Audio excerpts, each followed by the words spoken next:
G'day guys, how you doing? Let me just check if this is working. We're going live here, just double check. G'day guys. It is working.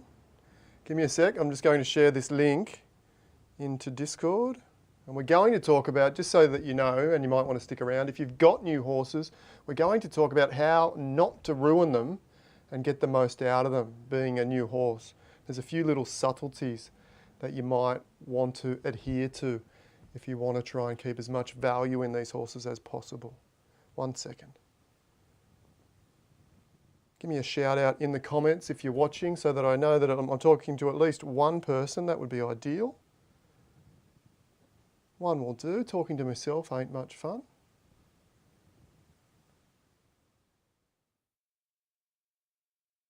What's going on here? Hang on a sec, guys. We'll let this build up a little bit and then we'll have a chat. And I'm still trying to share this.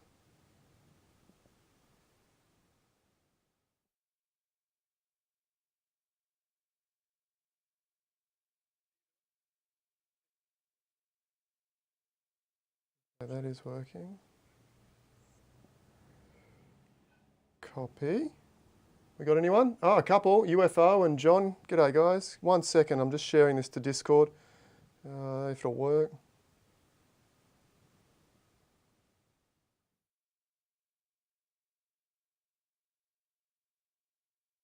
How to race new horses.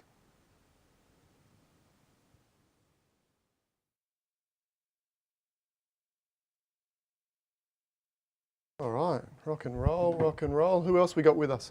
We got one viewer with us by the look of it, or maybe two. John and UFO Nut. All right, guys, all right. We're going to talk about, we'll let a couple of other viewers come online. We're going to talk about how to run new horses, okay? So, I mean, particularly, if you've got a Z10, it doesn't really... G'day, guys, how are you? Andrew, the drop. If you've got a brand new horse, particularly if it's a Z1 or a Z2, and maybe even more important, if it's your first horse, because I know I made a lot of mistakes in the early days and you just get really excited and you want to run it in every single race, but that's probably not the best idea, particularly with a high value Z1, a little bit more forgiving with a Z10. The drop wants to stream with me sometime. Yeah, absolutely. I don't know how we do that, but if you know how to do it, let's do a collab. Hoot, I think you may have got one. You may have got a horse. Who else got horses? I got 4 so far confirmed and 1 awaiting arrival. So I got 5 in total, which was pretty good. And I got them all early. I didn't get any Buterins, no Buterins, and I tried. I had 5 fails. I got 1 Finny, no Zabos, and I got 3 Nacos, 3 Z2s. I didn't go for the Z1s today. The reason I didn't go for Z1s, and this might be worth considering for yourself, particularly on a budget, I believe the Z2s are roughly around 90-95% as good a racer on average as Z1s, but they cost 50% the price. Okay, so there's a value for money thing there for sure. Now they're not as desirable or potentially collectible as a Z1 because the Z1s are the pinnacle of Z racing. But if you're looking for pure races, the Z2s look to be just as strong. Okay, we've got a few people in here now. Yeah, hit the like button. If you haven't subscribed, do me a favour. I'd love to build this channel up, but it's also really good for Z-Run to have a few decent YouTube channels or a decent YouTube presence with a good amount of followers. Because if people come from, interested in Z-Run and then type in YouTube and the biggest channel has 100 followers, we're nearly getting towards 200 now, but it'd be nice if the biggest channel had 1,000. There's myself. You can also find Doofy's Racing. There's King Beaver as a channel as well. I think it's Beaver Racing or something. Look those guys up. Give them a subscribe as part of supporting what we love here, Z-Run. All right. If you're live, let's do it. Let's do it. Let's talk about how to race those brand new horses. And for those that are coming in later, well, I guess they can watch this on replay, can't they? All right. Now, let me switch screens. Boom, screen switch. How's it going? Sinu. I can't pronounce names for the life of me. We'll call you Sinu. How's that? Sinu. Sorry, I'm just hopeless at reading and spelling and all that stuff. I'm pretty good at numbers though, which comes into its own in Z-Run. Pretty natural with numbers and stats and those kind of things. I've been doing it for many, many years in sports betting, and Z-Run seems to suit that same attribute as well. Sin, perfect. Hectic day, it was a hectic day, hectic drop. I hope, look, if you didn't get a horse, then keep your eyes open on the aftermarket, and also next drop. I mean, I'm sure the Z team are going to sort out something a little bit more user-friendly with any luck. It wasn't too bad, but it wasn't the best. When horse? If you haven't got it, I haven't got one either. I've got 4 out of 5. I'm waiting on 1. But if you haven't got it by 4 or 5 more hours, then hit up the admin guys and let them know. Z3, a Z3 and a Z8, yeah, good job. I think that seems to be the average. You know, 2 or 3 or 4 horses, if you were really trying, seems to be a really good haul. All right, now, running your brand new horses. Now, first and foremost, you get the horses, you get them in your stable. You don't need to do any preparation. There is essentially no such thing as horse training, but there is some, I guess, recommended ways of going about things to get the best results. Now, you have no choice but to enter a Griffin race. And if we come over here to Z-Run, I think there might be something wrong with the races currently, but because there's normally 20 races or 30 races all stacked up here. But you can see you have a Griffin, so you have to enter one of these. Now, you could be a little bit tactical and try and wait around till you see a race that is not full of Z1s, 2s, 3s and 4s, because even though we don't know if they're good horses or not, on average they're going to be better than 7s, 8s, 9s, 10s. Okay, so if you wait around a day or two, if you can, and look, it's no big deal, you can just run your Griffin and get it out of the way if you're desperate to race. No, you haven't missed anything there, heroine. If you can just run your Griffin and get it out of the way, that's not a big deal. But there is a tactic to Griffins in by looking for softer Griffins that are full up with 9s and 10s and 8s. And then you throw in whatever your horse is. Even if you're running a 9 or a 10, it's better to be in with other 9s and 10s than it is to go in a race that was filled up with, if we go to results here, I bet you the first few Griffins. Have we got a couple? Looks like. Let's have a look at this one. Z1, Z2, Z1, Z4, Z3, Z3, 7, 6, 5, 5, 6. That is just a blockbuster, right? And then so you've got the Z1s finishing roughly where they're expected to. That's not always the case. You know, Z1s and other Z numbers do beat Z10s, but if you're going in a race that's just stacked up full of Z1s, 2s and 3s, you're probably going to start off on the back foot. So it's worth considering that. And you can see, I would imagine here again, see there's a Z10 that got a win. That's great. Maybe this is an absolute stomper of a Z10. And then we've got 3, 2, 4, 2, 6, 9, 7, 6, 6, 10, 6. So that's even a weaker race than the previous one. And you can wait till there's sort of 10 in the race and take a little bit of a look. Let's have a look at this one. 5, 1, 5, 6, 6, 10, 10, 10, 10, 6. Yeah, okay, so they're getting a little bit weaker already. If you wait a few more hours, you'll probably get slightly weaker Griffins. Now, if you can't wait and you just want to get out there and into it, that's fine too. But what you want to keep your eye on is firstly, when you enter your first Griffin, I'll come back to that question in a minute. When you enter your first Griffin race, you want to come over here to, if you Google Zest Play, Z as we say in Australia, Z-E-S-T, Zest, or Z-E-S-T, Zest Play. If you Google that, you'll come here to picks.playwithzest.com, and this is your odds. Now, the lower number your odds are, the better chance that your horse is good, and you need to keep an eye on this.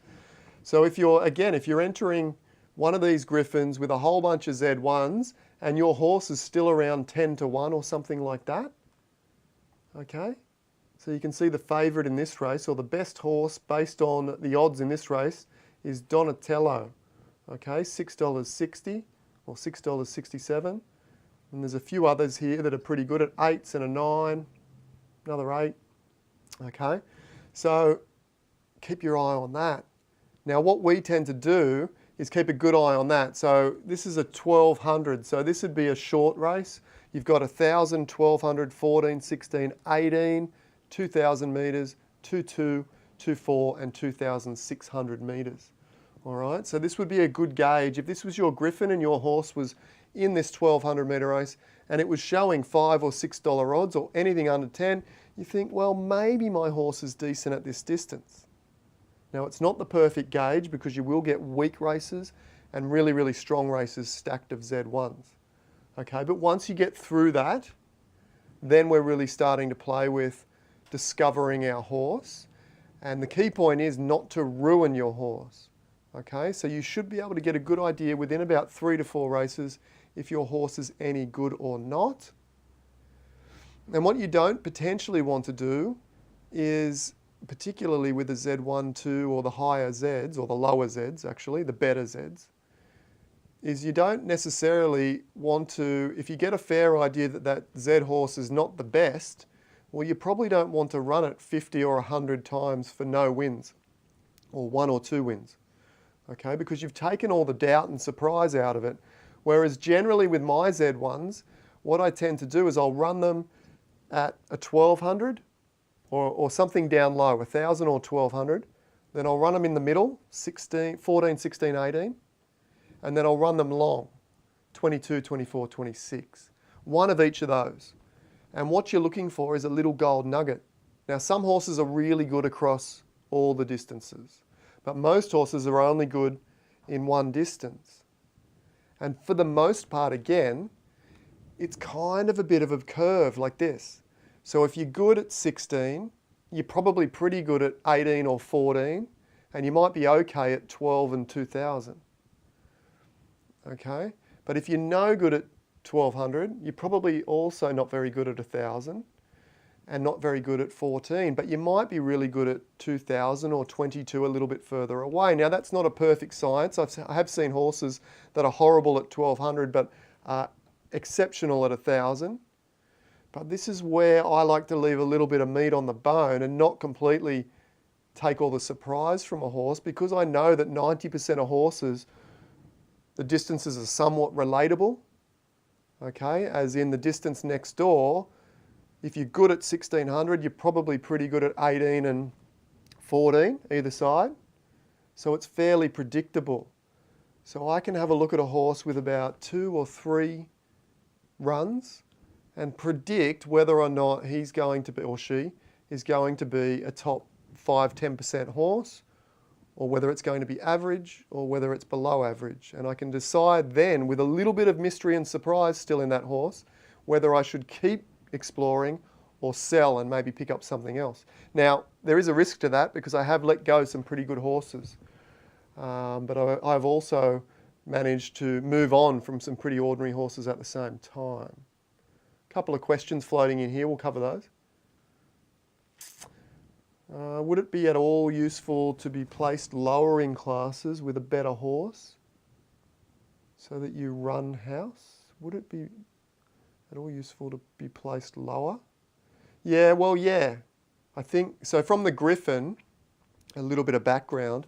From the Griffin, you start off with a base number, depending on your Z number, okay, a base class number. I'm not exactly sure, I don't have those stats here with me. Let me see. Let me go Z run classes. Oh, here we go, here we go, here we go. 1 second, guys, I'll wait for this boot up. Okay, so before you've raced, that's not it, where is it? Where's your numbers? Here they are. So before you even have one race, this is your base class rankings. So Z1 to 4 starts at 57. Z5 to 9 starts at 37, and Z10 currently starts at 17. And if we scroll back up, here are those, this is the classes. So you enter a Griffin, essentially unraced, or every horse goes into the Griffin. And if you come first, you'll get 4 points, second 3 points, third 2 points, and fourth is 1 point. And that gets added onto these base ratings. So a Z1 that comes first is 61 points, goes straight into class 2. But a Z1 that comes second, third, fourth, or anything below that goes into class 3, and it can be a little bit softer. So it can be a little bit advantageous, or nothing to be concerned about, if your Z1 runs second, third, or fourth or worse, because you can then load up all the class 3s and maybe pick up 2 or 3 wins in class 3 before you move up to class 2. So it can be quite good to miss out on winning your first Griffin as a Z1. And similar with these other ones. So yeah, I mean, I don't tank. I don't try and specifically lose to go down in class because I've never had any success with it. It costs a lot of money to tank races often, and you'll end up lowering your stats base as well, which is not ideal. Jack asks the discussion about risk versus reward for racing or keeping unraced. Yeah, absolutely. So it depends. If you're going to, the main argument between racing and not racing is that you race and you discover you've got an ordinary horse, or you don't race and you hang on to that horse and sell it at a higher premium later. Okay? But currently unraced, you've got your absolute class 1 percenters that are just like, you can't even buy them. Breathless Edge, Insane Him, Phantom Pacer, Baroque. Those last two are a couple of new ones. Ducky Malone, Pinkman to some degree. That's a bred horse though. And there's a few others. Who else? Billions. Who else is always up there? Bermuda Triangle. There's a few others too that aren't coming to mind. Apologies if you've got one of those gun horses and I didn't mention it. But those horses you can't even buy. I think if you get one of those for under 100,000 US dollars, you've got a bargain, an absolute bargain. I would value them even this early in the game more towards, sounds crazy, but more towards 500 or 1,000 or $1 million already. No one's going to pay that yet, but you wouldn't get that horse off me for less than that. So where is the value? You know, no one's going to pay it, but no one's going to sell it either. So there's a little bit of a interesting tango going on there. So for me, I couldn't forgive myself for keeping a horse unraced and then selling it to someone else, and it's the next Breathless Edge or the next Ducky Malone or the next one of these gun horses, you know. So I am more willing to discover what I've got and then sell the ones that are not quite up to my standard than I am to keep them unraced. So I've currently raced 99% of my horses. As I mentioned in the previous video, there's one horse called Satoshi, which I'm not willing to race yet just because of its pure collectible value as it stands. So Satoshi is a Z1 Nakamoto filly. That is the rarest colour available, well, one of the rarest colours available for Z horses. There's only 4 of that particular colour in the Z1 ecosystem, or ever will be. So for that, for a horse at that level, but for some people watching along, I guess, you might have just bought your first Z1 and it's, you know, and I remember those days because back a couple of months ago, Z1, you know, was the holy grail. And if you've just bought that, you might want to sit on it for a little while just while you decide what's best for you. But I couldn't forgive myself for letting the next superstar horse out of my stable without at least running it once or twice. Prediction. Breeding is coming Tuesday, says me mate Sin. But his question, are there any trends you have noticed when breeding comes out? Look, to be honest, there's a couple of minor hunches in breeding. Nothing in concrete, and I think anyone that tells you that they know how it works just yet is probably fibbing or a little bit deluded. I certainly don't know what's going on there. It looks to me, there's some hunches. Z Gazette is suggesting that the mares are more dominant in the passing on of genes, and I think that is potentially a very good hunch. That might be the case. The males seem to have, or there is writing on the males. There is an article on the males having the dominant dominance in the colour, passing on the colour. So it might be the case that the mares have a 60% or so dominance in race genetics. That could be a possibility, absolutely. But I think the stallions aren't going to be counted out in that case. They're still going to make up 40% of the genes coming down through those race breeding genetics in any case. What else have I noticed? There's a little hunch of mine that the breeding traits might be drawn down from the previous generation, so from the grandparents. So the parents, I don't know, I'm not sure. It looks to me that there's some horses that are pulling genetics from the grandparents and skipping the parents. I'm not sure if that's a thing or if that's maybe just a myth that I'm developing from the patterns that I'm seeing, but we're going to see some more patterns as we get more numbers. Is there a way to automate getting odds for races with the API? Yeah, there is. You can hook the API. I don't know. I'm not an API. I'm very good at reading stats and numbers, but I'm not very good at the technical, getting it to work in the back end. So I used Upwork and got a go. I'm not recommending this at all because I don't know how sketchy it is. It might be sketchy as. But talk to the ZRun admin guys and ask them about the API. And you can cross-reference and get the odds from ZestRun with that. Do we run first 3 races as free? Well, that's a good question, Hoot. Back when this game hadn't quite taken off, it was much, much easier to get into free races. And that would be my ultimate tactic. Run the Griffin and then run the first 3 or 4 races in the much, much softer free classes to sort of see where your stats are and then move into the paid racing. Now, that is not a bad option, but if you have a really, really good horse and you can identify it after 1 or 2 races, you should switch it straight to paid anyway, because more than likely you'll be down in a class where your horse is probably dominant and it will eventually move up to the higher classes like the 1s or 2s.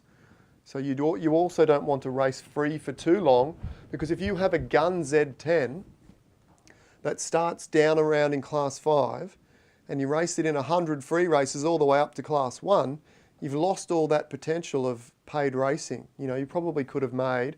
I've got a horse, Be Lucky, a filly, Z10 filly, that has pretty much run all of her runs in paid and is now in class 1 and has $4,000 in prize money. Okay, so be careful not to stick in those free races for too long.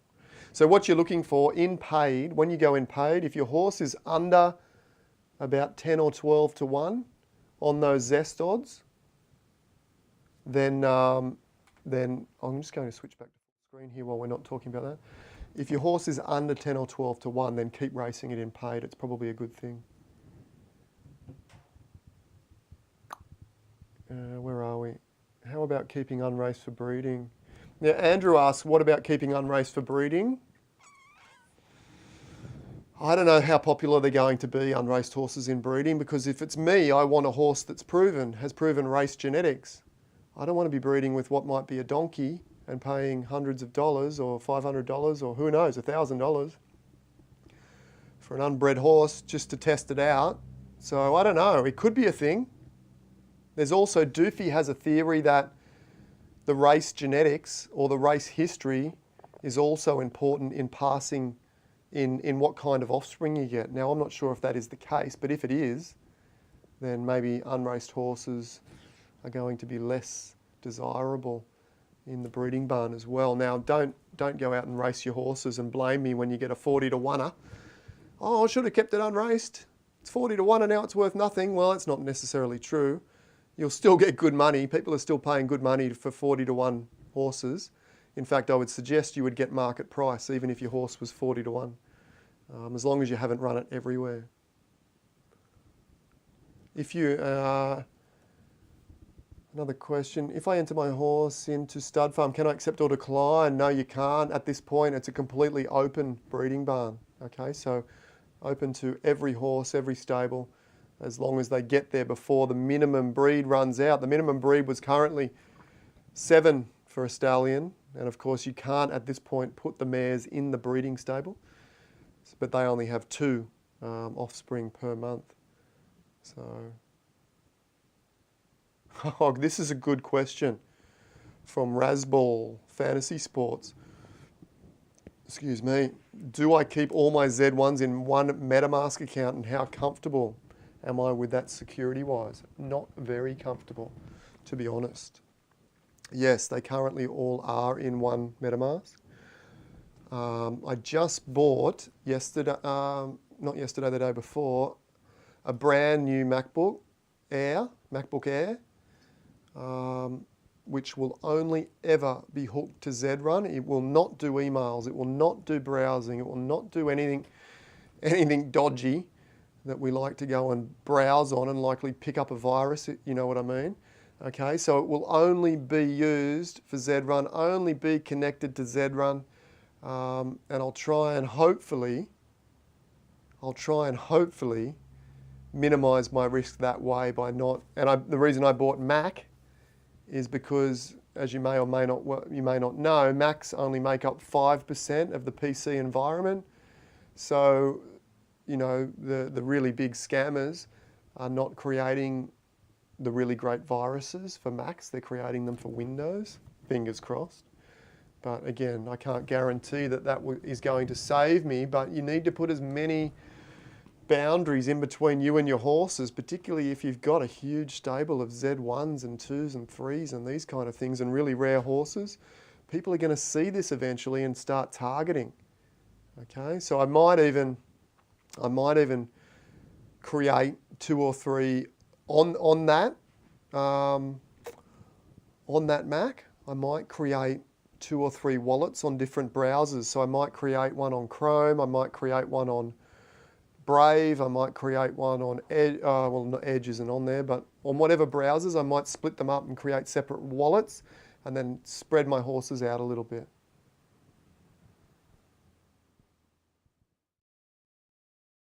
Yeah, Razball says maybe put some on a computer and don't connect to the internet at all. Yeah, it's kind of hard. All my horses are racers, pretty much. I mean, I suppose they're not actually when I think about it. I could definitely have separate wallets though on that one computer. And as long as I don't go on any other any other websites, it should be reasonable. Yeah, you've got to calculate your own risk. Jack has a Buterin. It's now up to class 1. Oh yeah, I know Dancing Rendered. I've seen him. Were you looking to sell him? I think, Jack, I thought I saw at one stage. He now gets 12 to 1 odds. Would you recommend stop racing? Well, maybe. I'm at the same point with Insane Him, Jack. Insane Him, guys and girls, if you haven't heard of, is one of these top class 1 races. He's got about $6,000 or $7,000 worth of prize money. Wins at 22% and has, I don't know, over 300 races or something or other, so about 60 or 70 wins against the best field. So he was considered, or is considered, one of the best horses in the game. But now that the class 1s are getting so competitive, he's pushed out to sort of $11.50, $12, and is only winning about sort of, you know, that range, 1 in 12, 1 in 10. And of course, he's got a 20% win rate, which would suggest that he should win at 1 in 5, but that's been dropping pretty rapidly. So I'm wondering whether it's better to conserve the win rate or continue to chase the prize money. Only you can answer that, Jack. I'm not sure. If it were me, I would seriously consider it. Yeah, the drop wonders if cold storage is an option in the future. So cold storage is like a wallet, like a ledger, or I've got I think it's called a vault wallet. I think it will be, and that would be great to have cold storage, just to ship your horses off the internet and onto a physical wallet that you can completely disconnect from all electrical devices and just stick it in a drawer somewhere and just, as an investment, and then use your race wallet for your racing horses. And then if you want to breed those other ones, just bring them back in one at a time and bring them out, bring them in, bring them out, bring them in. I mean, for me, something like Insane Him, that I'm thinking of retiring from racing temporarily, might be a great little horse just to pull off and put in a cold wallet. But at this stage, do not put your horses on ledgers or any cold wallets, because the guys apparently can't get them back off at this stage. So hopefully they'll have the ability to do that in the future. Chronic Clothing. Do you have grandeur? Yes, I do own grandeur. Insane Him. And I'm in this 50-50 with my brother, and he owns Breathless Edge, which is considered the best Z1 in the game at this point. And he owns a couple of other superstars as well. So we've been very lucky to acquire some really top horses over the last 6 months, but we've been keeping our eye out. And lately I've been I inquired today about Baroque. I inquired the other day about Phantom Pacer. I'd love to get my hands on them, but no one's selling them. These elite horses that are coming up, no one's moving them. So, I mean, I'm sure they might if you want to pay $500,000, but I was kind of wanting to get them a bit cheaper than that. And I don't have $500,000, to be honest. I don't. I might have it in horses, but I certainly don't have it in ETH. The drop, imagine you buy $1 million horse for breeding. Yeah, exactly. And then put it on for a day to breed, as the drop says, and then pull it back off into cold storage. Absolutely. Having a $1 million horse on a MetaMask wallet is a stress out, I tell you.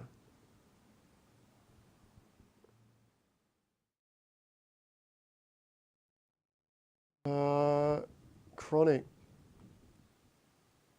Or Jeeves. Hi, Jeeves. Meet Your Maker. Was wondering what you value a baby from him. It's a 22% winner. There's a lot of... Yeah, heroine. Yeah, we know. You got the old Phantom Pacer and you won't let me have him. You won't let me have him. And there's a lot of other people asking, but I do... Come on, I put my hand up. I think I was first a couple of months back. Was it a couple? No, it wasn't that. I didn't ask about that one, did I? I asked about Absolutely Lit. That's another brilliant mare that you have there that I would like to get my hands on as well. So keep your eye on this stable, guys. Heroine or Heroine. Some absolute magic horses coming through. You've done really well well, there's a degree of luck in getting these unraced horses and them being superstars, and you've got 2 or 3 or 4 of them there. Back to Chronic. I don't know, there's a lot that goes into what a Offspring would be. Like, is Meet Your Maker, let me have a look. Is it a Z1?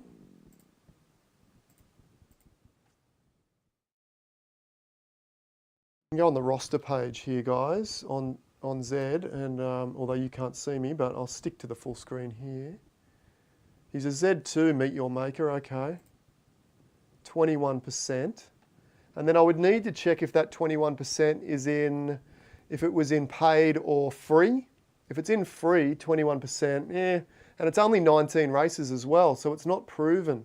So there's a lot of things going into that. And it's a legendary, so you're going to get an exclusive. So all of these things are putting some doubt in my mind. If it was a Z2 Genesis and it had 150 races, I'd say you're probably looking at several ETH, 4, 5, 6, maybe more ETH per Offspring. Now, particularly, if you'd had 5 Offspring and 4 of them were good, then you can start sort of selling, saying, well, this is a pairing that has a high likelihood of having a good racer. Okay. So there's a lot of different things that go into that. You're an addict. Yeah, I'm an addict too. Yeah, absolutely, guys. Like, don't trust... Well, you can trust a few people, but be very wary, even of people claiming to be me, Poseidon, because it's very easy to make up a fake address. So, do things like, if I'm doing a deal with you, ask me to change my stable description in Z or something like that a fake Poseidon couldn't do if you're doing a deal with me. So I don't want you to get scammed just because you trust myself. A lot of people do trust me, but you just be wary. It could be a fake Poseidon. It's happened before. Yeah, talk to the admin guys. It's a mistake to wait long-term to race. UFO, is it a mistake to wait long-term to race? Not necessarily. I think as more users come in and the bred horses come in, the races will get, or the really hot races will get spread out. And as we get things like fatigue coming in as a horse trait, you will have to spread your horses out. So I think, if anything, the races are going to get weaker, apart from, You know, you might have a $1 million BMW stakes race or something in 12 months' time, which might be invite only or something like that, or it might be $1,000 to enter, or who knows, or it might be a tournament entry. You know, those are going to be strong, but I think the races in general will end up slightly weakening, if anything. What do I look for? Oh, I shouldn't give away this secret. I've been sniping great little horses all over the place in the last couple of months, and I intend on keep doing it, but I'm looking for I'm looking for one main thing, Dave. I'm looking at odds, okay? But you have to be able to read the odds in a particular way and gauge the strength of the race, okay? And I'm doing that at this point by having a look at the other horses in the race and seeing if they're high win percentage and low odds themselves, or whether or not, because you can have a horse enter a Griffin or some other race and be 3-1, but it's not a genuine 3-1. I had a 3-1 the other day, one of my Z1s, but it's not a very good Z1. Yeah, I would nearly let that one, I would nearly sell that one. That's how confident, and it's only had 3 runs. And that's how confident I am that that is not a high, you know, a 1%er. Strong hands, is it possible to know how good a Z1 is based on its offspring's win rates? Yes, I believe it is, to a degree. I bought Wall Street about 4 or 5 months ago, maybe even longer, based on the fact that it had many, many good offspring. Let's have a look. Let's switch over here for a second. And guys, I'm sorry if you get upset with me sort of shilling my own horses, so to speak, but you know, it is my stable. These are the ones that I know. But if I spot great horses, you know, like our mate Phantom Pacer here, I have no trouble calling them out and telling you how good they are. Wall Street here.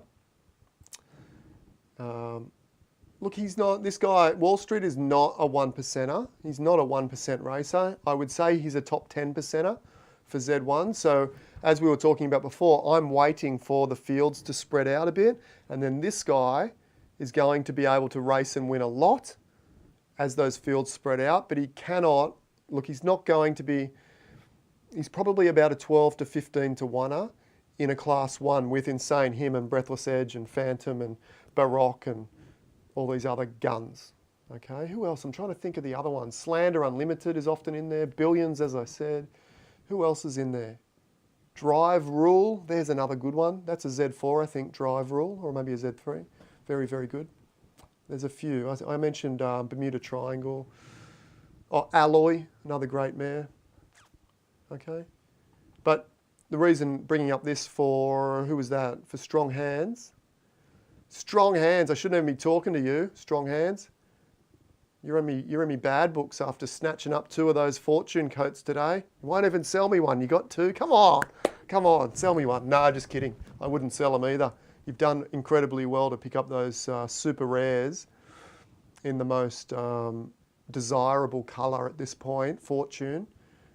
Very, very interesting. We thought for a long time that was a 1 of 1, and they sprung it on us with 3 more. So now a 1 of 4. Yeah, Fortune coats. Yeah. And Strong Hands, everyone messaged him and asked to buy one of his Fortune fillies, Z1s. Hey? The last one went for 125k. We'll set that as the reserve. If you want to pay more than that, message Strong Hands. 5% commission, Strong Hands. All right, we're back on topic here. Guys, if you're watching along and you haven't subscribed, give us a like and a subscribe so that we can, you know, show that Z-Run is a legitimate, real thing. You know, let's get over 1,000 subs by the end of this month. Let's do that. I think we can do it. All right. If we look at Wall Street here, he's got Lovely Witch, a real quality Z2, 22%. And I can tell you that is not a false stat. She is a really nice Z2. I own her as well. And I owned her before Wall Street, actually. And then when Wall Street came up, I was like, ooh, yeah, Lovely Witch is pretty good. Maybe he's good too. It was just a hunch. So I guess you can, to a certain degree, maybe discover whether those Z1s are any good by the offspring, but it's not always the case. Breathless Edge, the best Z1 in the game, hasn't really produced a good offspring yet. He will. I will figure him out. Don't worry about that. I will get one coming from him. I will get many, many when I figure out how to do it. But at this stage, if you sold Breathless Edge based on his Offspring after he had 20 for, donuts, not much going on there, then you've just sold the best Z1 in the game. Okay, so not always, but you can see here from Wall Street, 22%, 7%, 14%, looks like a couple of unraced here, 9%, 10%, 2% isn't great, but you can see there's something going on here with Wall Street. And lately, look at these ones. I bred these ones just recently. Go long, 14%, 23 wins. I just recently bought that back from the Lobster Monster. Big Fish is mine as well. Stunner. Wolf of Wall Street. Look, 9% is pretty good. That one's probably not the greatest. It's probably the runt of the recent breeds. A shout out to La Martina stable. Sorry about that. I got the Big Fish, which was the better one out of those two. Was it that one? I think it was those two. And then Blade here. Blade is exceptional as well. I think I just sold Blade recently, and I didn't get enough money for Blade actually. I thought he was good, but I sold him and he's gone on and he's winning Class 1 paids and really competing at Class 1. So he's much, much better than I thought. Benjamin, the Great Reset. Benjamin asks about the reset. We are in beta. Do you know anything about that? Okay, so yeah, there was a reset back in December. They reset everything. All the bred horses were rebred and reassigned new traits. It was one big mess, to be honest. And they got away with it because the community was small and understanding, and we knew it was better for the future. But if it happened now, oh my gosh, it would nearly destroy the game, I think. So I don't think it will happen again. It might, but I think they're trying to avoid it at all costs. From everything I'm hearing coming from the people in the know, I think they're trying to avoid another reset. So I don't think that will happen. Yes, Heroine, if that's how you pronounce it. Heroine. Yeah, I've been in here for about the same time as you, about a year, and it's just mind-blowing the last 2 months, 3 months. I thought the last drop was crazy, and I thought this drop was too many horses, and they just went out the door like at an incredible rate. I mean, so much so that I think Zed could drop the rest of the Genesis on the next drop, and they'd probably go within 12 hours, 6 hours, I think. Absolutely phenomenal. I mentioned sponsored races with large purses down the road. Yeah, absolutely. There will be $1 million races, $1 million prize pools in Z in the future. I have no doubt of that, as long as it keeps going, which I have no doubt of either. Oh, look, there's just so many people and big corporates that want to get involved. You know, Atari's already on board. So many others are already on board. It's just going to be incredible. There's no reason why Z-Run cannot be the virtual, digital horse racing of the future. And in actual fact, there's no reason why. Look, the same way that Bitcoin is to a certain extent encroaching in on gold as a safe haven, so-called safe haven asset. Well, a lot of people are talking about it like that while it's rocketing all over the place, but you know, a diversified asset, if you like. There's no reason why this virtual horse racing can't come in and take a percentage share of the market value of real horse racing, okay? And whatever that, I don't know what that industry is as far as a value, trillions of dollars more than likely. So, you know, we don't have to take much of that, much like Bitcoin doesn't have to take much of gold's market cap to go to 100K. Not that I'm a financial advisor, don't listen to any word that I say. But Bitcoin didn't have to take much of the overall investment market cap to go from 3,000 fairly recently to 60 odd K now. Similarly, I don't see any reason why virtual horse racing or Z as a virtual horse racing can't encroach a little bit on that market cap. And what does that do to all of the horses, the 38,000 Genesis horses? That's not many Genesis at all, is it? Not at all. You know, given that as far as Z1 are the pinnacle and we're 70% sold out, there's only 250 roughly left in the shed. Absolutely crazy. Absolutely crazy. So if you've got them, hodl them. You know, be very, very, think long and hard before you sell, because I can tell you now, like 1 week in Z run and these horses go up by multiples, or they have been. Now, are they going to keep doing that? No. Will they crash at some point? Probably. Will they then recover and go back up? Probably, I think they will again. If you know anything about, you know, market spikes and what they do, well, we're probably in the parabolic run right now. You know, we're in the parabolic run right now. How far up are we going to go? I don't think we hit the top yet.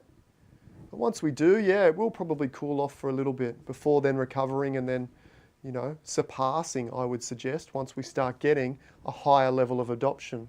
At this stage, the adoption is a little difficult because, as you guys know, guys and girls know, sorry, I just call everyone guys in Australia, and some people get annoyed with that. Guys and girls. As you know, crypto and the whole MetaMask wallet thing is a little bit of a barrier to entry at the moment. It's kind of difficult. It's kind of foreign. The whole paying for gas and being nervous about what's going on and losing big sums of money because you put in the wrong address and all this stuff. It's nerve-wracking. Once that becomes normality, once everyone has a crypto wallet on their phone, you know, there's no reason why Z-Run can't be 100 times bigger, 1,000 times bigger than what we have today. All right, how are we going, guys? I think we're nearly there, yeah? I think we're nearly done. We are, let me just have a look here. 32 viewers. Hello, everyone. I hope you all hit the like and subscribe button. Do that for me as a favour. It helps get these videos out. It helps give Zed a little bit more presence on YouTube, which is the second biggest data search, web search in the world. Behind Google is YouTube. So if people are searching for Zed and they find my channel and it's got 1,000 or 2,000 in the next coming weeks, that would be great. And, you know, I only hope to give back to the community once we build that channel up as well. Any more questions before we wrap this up? Guys, there's still 17 of you watching me in the background. So I'll give you another 20, 30 seconds just to have a think about any questions. I don't think that was, so let me just wrap up what we were talking about while you're thinking about questions. Put your horse in a griffin, keep your eye on the odds, and then race it either in free or in the cheaper paid races. Try and get one in the shorter, one in the mid, one in the long, and then have a look at the odds.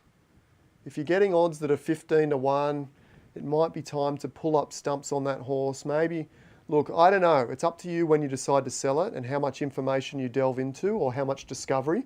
If you check every distance 5 times, you know, and have 60 races, well, then you're going to be assured whether you've got a good thing or not. But for me, 3, maybe 6 or 8 races should give you a good idea of what you've got. If I bought a Genesis recently, it turned out to be a bad racer, would you hodl or sell? I would sell. Alashira, hopefully I got your name right. Alashira, I would sell and try and buy back in at a similar price with a similar horse. So if I had a Z10 and I paid $150 today, including gas, probably $200 by the time you had a few fails, I would try and sell it for $300 and try and get back in at $250 or $300. Do it again. Keep doing it till it doesn't work, okay? I've done it with that many Z1s. Back in the day, 3-4 months ago, you could sell a Z1 for 2 ETH and buy a new one for 1.5. Have a look, sell it for 2.5, buy another one for 2. Okay, so eventually, by the time you get to your 4th or 5th horse, you can buy 2 horses, all right, and keep going that way. It's kind of like flipping real estate. Now, the market is also moving so quickly that you need to be a little bit savvy about it, but you can still do it. You can still do it. Strong hands. What do I expect the Z1 floor after they're all sold out? Look, strong hands, I think the Z1 floor is already significantly above what Z is selling there at the drops for. I think the Z1s at the drops were going for 7.5, let's call it 8 ETH. And you'd be mad to sell one for less than 12, unraced. You'd be mad. I wouldn't sell one for less than about 20 now, because you just won't get another one. Okay, so keep that in mind. I think the floor is roughly around 15 to 20 currently. Will it stay there? I don't know. When I first got into this, the floor was around 4 or 5 ETH. I think I bought my first one or two for 4 ETH. It dropped, tapered off, tapered off, tapered off. I got my cheapest one at 1.4, and then it tapered back up, 2, 3, 4, and then shot through the roof. Okay, and then it's shot through the roof since then. All right, any other questions before we wrap this up?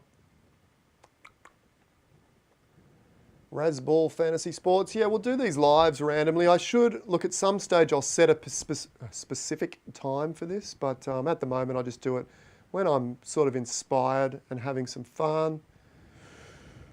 It's Mr. Pure Will. How many races and what distances do you put your horse in before you gauge? Yeah, okay, so you missed that at the beginning. I'll run through that again.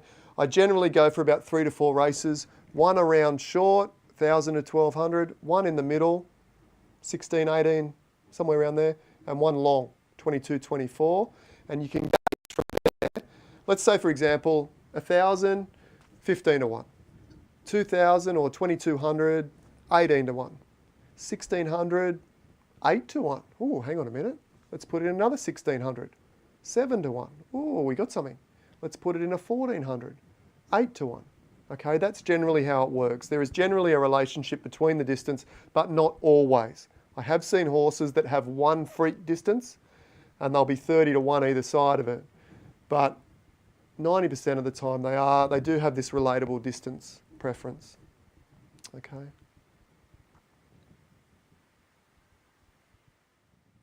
Oh, I already answered it apparently. Oh, all good, we did it twice. What if you got a rare coat? Yeah, well, look, I mean, a rare coat in Z10 or something, there's quite a few of them. The interesting thing about the rare coats, there's 4 per 1,000, and the commons have 10 per 1,000. So per 1,000, all colours are rare. The rare coats or the super rare coats are slightly more rare. There is a prestige element. They are more expensive. I would still race them. I said at the beginning of this video, there's one horse, and you may have a similar, I guess, preference. I have one horse that I believe is too expensive to currently risk racing, and that is Satoshi, which is a super rare colour 4, the rarest you can get. Z1 filly. So it's a Nakamoto breed called Satoshi. All right, so I believe that one as too valuable to currently race. And I think there is potential for it to reach up into the millions of dollars. I mean, it only takes a couple of people that have done really, really well on Bitcoin that want the only Z horse, the only Nakamoto breed called Satoshi. It's not called Satoshi's Dream. I've got another one called Satoshi's Last Stand. It's just called Satoshi, and it's a Nakamoto breed. So that one to me is too valuable. But for other people, a Z10 super rare strong ivory colour or a super rare colour might also be too valuable to race. It might be too much of a risk. So in that case, just save it and stick it, hold it away and see what happens. So I think I pretty much answered that for crayons as well. Do you think there's value in holding super rares unraced? Strong hands. You had your eye on that 3 years ago. Yeah, I had the very first horse I desired when I first jumped on OpenSea looking for horses was Satoshi. She was on for, back then she was on for, I think, about $12,000, but ETH was only about 250, so she must have been about 50 ETH, I reckon. I'm not going to tell you what I paid for it, but I can tell you that I got an absolute bargain, and you would fall off your chair if you knew what I paid for it. Okay? All right, guys and girls. I'm sorry, guys and girls. Thanks for that. We'll be back. We will be back. Who knows when we'll be back? In the next few days anyway. I'll bring out another video, but be sure to let me know in the comments below what kind of videos you would like me to produce, what questions you have, and I will make the videos to suit those videos. All right, guys, make sure you hit the like button, hit the subscribe button to support myself, Poseidon Racing, and Z-Run. And I will see you next time. See you, Benjamin. Bye, everyone else. Great to have you here. Bye-bye.